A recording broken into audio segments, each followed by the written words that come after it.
সংখ্যালঘু পরিবারের আছেন হিন্দু বা অন্যান্য ধর্মের, তারা সবাই আমাদের ভাই। কারো কোনো সন্দেহ থাকলে বলেন, তারা আমাদের দেশের মানুষ, তারা আমাদের ভাই।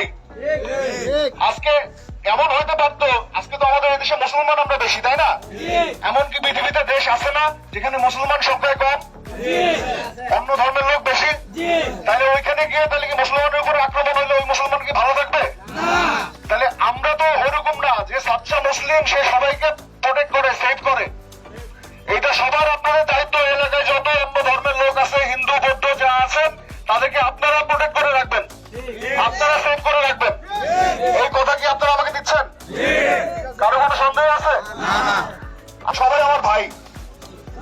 আমি চাই না কারো গায়ে আমার হাত উঠাইতে হবে। আপনারা কেউ ব্যথা পেলে আমার গায়ে ব্যথা লাগে, এইটা আপনাদের ভিতর থাকতে হবে। প্লিজ মারামারিতে যাবেন না।